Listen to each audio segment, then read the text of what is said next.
एक पति हॉस्पिटल में नजर बचा के घुस रहा होता है क्योंकि उस हॉस्पिटल के अंदर उसकी पत्नी एडमिट थी और वह अपने पत्नी के रूम में चला जाता है और वहां जाकर अपनी पत्नी के गले को दबाने लगता है।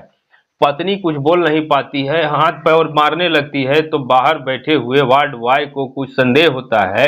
तो वह तुरंत कमरे के अंदर जाता है तो देखता है कि पति अपनी पत्नी के गर्दन को दबा रहा था और वह एकदम से उसको छुड़ा देता है और पुलिस को फोन करता है और तुरंत वहां पर पुलिस आती है और उस पति को पकड़ लिया जाता है और उसको जेल में डाला जाता है।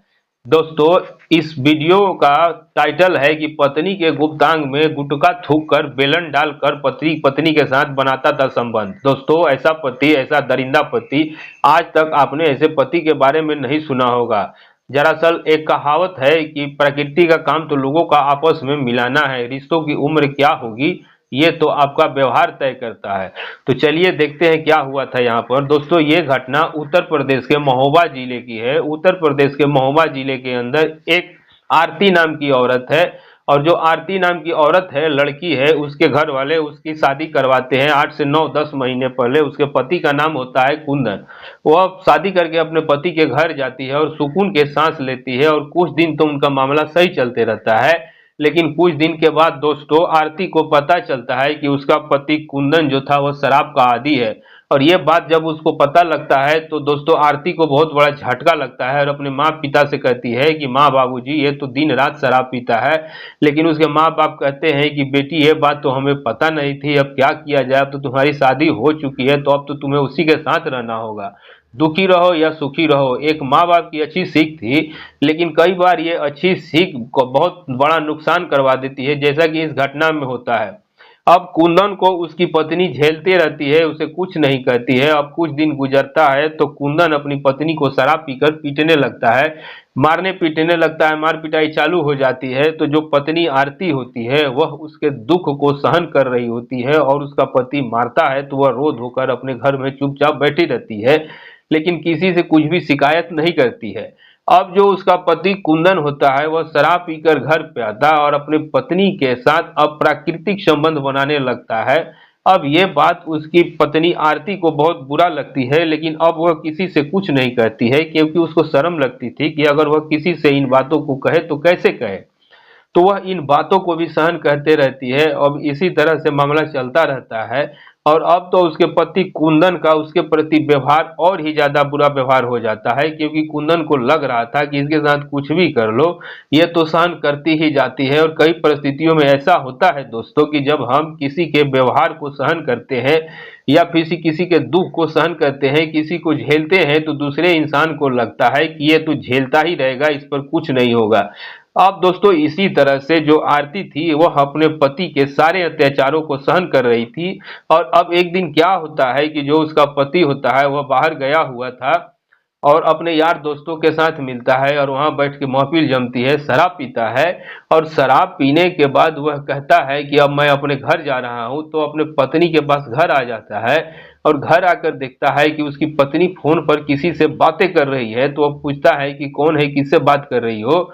तो उसकी पत्नी आरती कहती है कि मेरी मामी जी हैं फोन की दूसरी तरफ, तुम बैठ जाओ, मैं खाना बनाकर तुमको दे रही हूँ। अब दोस्तों, ये बात सुनकर कुंदन को बहुत बुरा लग जाता है और वह अपनी पत्नी को अपने पास बुलाना चाहता था। लेकिन उसकी पत्नी अपनी मामी से बात कर रही थी फोन पर, वह बहुत देर तक बात कर रही थी। तो कुंदन अपनी पत्नी के साथ संबंध बनाना चाह रहा था, शराब पीकर जो आया था। तो दोस्तों, कुंदन अब अपनी पत्नी से कहता है कि इस फोन को रखो अभी। तो उसकी पत्नी फोन रख देती है और कहती है कि मुझे तुम्हारे साथ अभी अभी संबंध बनाने हैं। लेकिन उसकी पत्नी आरती कहती है कि तुम कैसी बात करते हो, मैं तो अभी खाना बना रही हूँ रसोई में और खाना अधूरा पड़ा है, अभी सब्जी बनी है और सब्जी बनाते बनाते मामी से बात कर रही, तो अभी खाना बनाना बाकी है। लेकिन पति कुंदन कहता है कि नहीं, अब तुम खाना नहीं बनाओगी, चलो बेडरूम में चलते हैं। लेकिन जो पत्नी होती है वह उसे मना कर देती है और वह अपनी रसोई में जाकर काम करने लगती है। क्योंकि दोस्तों, कुंदन शराब में धुत था, तो पत्नी कहती है कि तुम जाओ कमरे में सो जाओ, मैं वहीं पे आ जाऊंगी, पहले तुम्हें खाना दे देती हूँ। उसके बाद क्या होता है दोस्तों कि कुंदन का दिमाग कुछ चल सा जाता है और सीधा अपनी पत्नी के पास रसोई में पहुंचता है और अपनी पत्नी को मारने पीटने लगता है। उसकी पत्नी पिटाई सहन कर रही थी, लेकिन कुछ देर के बाद कुंदन अपनी पत्नी के कपड़ों को उतार देता है, कुछ को फाड़ देता है और वह अपनी पत्नी के साथ संबंध बनाने की कोशिश करने लगता है। पत्नी चिल्लाती है, उसको दूर हटाती है, लेकिन वह अपनी पत्नी के प्राइवेट पार्ट में गुटखा थूक देता है क्योंकि वो गुटखा खा रहा था। और उसके बाद पत्नी उसे रोकती है, चिल्लाती है, तो वे वहीं पर बेलन पड़ा हुआ था, बेलन को उठाता है और अपने पत्नी के प्राइवेट पार्ट में घुसा देता है। दोस्तों, उसकी जो पत्नी होती है वह दर्द से बहुत जोरों से चिल्लाने लगती है। अब ये देख करके जो पति कुंदन होता है वह अपनी पत्नी को दर्द से चीखता हुआ छोड़ करके वहां से रफू चक्कर हो जाता है। पत्नी दर्द से कढ़ाने लगती है। घर के अंदर ना तो कोई बच्चा था और ना ही कोई था, क्योंकि शादी तो अभी 9 महीने पहले ही हुई थी। घर के अंदर कोई नहीं था और जब जोर जोर से चिल्लाती है तो पड़ोसी सुनते हैं कि ये चीखने की आवाज आखिर कहाँ से आ रही है, किस घर से आ रही है। और जब पड़ोसियों को मालूम पड़ता है कि ये तो आरती की चीखने की आवाज है, तो वह वहां औरतें कुछ तुरंत ही उसके घर पे आती हैं और पूछती हैं कि क्या हुआ, इतनी जोर से क्यों चिल्ला रही हो। तो दोस्तों, आरती की रसोई में आकर देखती हैं तो रसोई के आरती के प्राइवेट पार्ट में बेलन घुसाया हुआ था और उसके प्राइवेट पार्ट पर लाल रंग यानी कि थूकने का गुटके का पड़ा हुआ था। ये देख के पड़ोस की औरतें बड़ी परेशान सी हो जाती हैं, विचलित हो जाती हैं और पूछने लगती हैं कि तुम्हारे साथ ये किसने किया। तो आरती कहती है कि ये मेरे पति कुंदन ने किया और भाग गया है। अब पड़ोस की जो औरतें होती हैं वह आरती को उठा करके हॉस्पिटल ले जाती हैं और वहां पर डॉक्टर इसका ट्रीटमेंट करने लगते हैं। डॉक्टर पुलिस को फोन पहले ही कर देते हैं क्योंकि ये मामला कुछ उल्टा सीधा था। बेलन को निकाला जाता है, कुछ चोटें आई थी प्राइवेट पार्ट में, उसके लिए वहां पर इलाज किया जाता है डॉक्टरों के द्वारा। और यह बात अब दोस्तों आरती के पति को पता लग चुकी थी, क्योंकि आरती ने अपने माँ बाप के पास फोन कर दिया था और माँ बाप ने कुंदन के पास फोन किया था और उसे धमकी दिया था कि अगर हमारी बेटी को कुछ हो गया तो तुम्हें जान से मार देंगे। लेकिन दोस्तों, कुंदन कुछ उल्टे दिमाग का था, शराब पिए हुए था और पत्नी हॉस्पिटल में थी, उसका ट्रीटमेंट चल रहा था। आस पड़ोस के लोग उसे एडमिट कराकर अपने घर आ चुके थे और आरती के माँ बाप बस आने ही वाले थे उसके पास।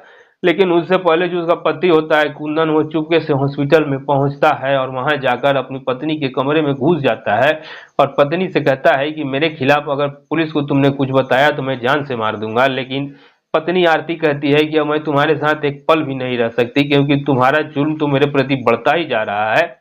जितना मैं सहन करती हूँ उतना ही तुम जुल्म करते हो। पुलिस को आने दो, मैं तुम्हें पुलिस से पकड़वा के रहूंगी। अब ये बात जैसे ही कुंदन सुनता है तो अपनी पत्नी का गला दबाने लगता है, पत्नी हाथ पांव मारने लगती है और तभी शोर सुन करके बाहर बैठा हुआ जो वार्ड बॉय होता है वो अंदर आता है कि आखिर क्या शोर शराबा है कमरे के अंदर। और वह आकर देखता है कि पति अपनी पत्नी के गर्दन को दबा रहा था। तभी वार्ड बॉय छुड़ाता है और उसके पति कुंदन को पकड़ के बैठा देता है। अब दोस्तों, पुलिस के पास फोन किया जाता है तो पुलिस वाले कहते हैं कि हम आ ही रहे हैं और पुलिस आती है और पुलिस के हवाले कुंदन को कर दिया जाता है। और पत्नी आरती सारी सच्चाई पुलिस के सामने बयां करती है और इतने ही देर में आरती के माँ बाप भी आ जाते हैं। तो आरती अपनी माँ बाप से कहती है कि मुझे यहाँ मारने के लिए कुंदन आया था। पुलिस कुंदन को पकड़ के विभिन्न धाराओं में उसके खिलाफ मुकदमा दर्ज करती है और उसे जेल में डाल दिया जाता है। तो दोस्तों, इस तरह के कृत्य समाज के अंदर होते हैं और लोग किस किस हद को पार कर जाते हैं अगर दूसरा इंसान उनकी बातों को सहन कर रहा होता है तो। इसीलिए कई बार कहा जाता है कि ज्यादा सहन शक्ति भी ठीक नहीं है, क्योंकि पेड़ की टहनी को जितना झुकाओगे, क्योंकि वो लचकदार होता है, थोड़ा बहुत तो झुक जाएगी, लेकिन ज्यादा झुकाओगे तो टूट भी जाती है। अब इसी तरह से इंसान भी है, इंसान झुकना ठीक बात है, लेकिन ज्यादा झुकोगे तो आप खुद टूट जाओगे। इसलिए थोड़ा सा सख्त, कड़क और मजबूत होना भी जरूरी है। तो दोस्तों, अगर आपको ये वीडियो अच्छी लगी हो तो लाइक जरूर कीजिएगा और कमेंट करके अपना और अपनी सिटी का नाम जरूर लिखिएगा और वीडियो को शेयर जरूर कीजिएगा। मिलेंगे अपने नए वीडियो में, तब तक दोस्तों नमस्कार।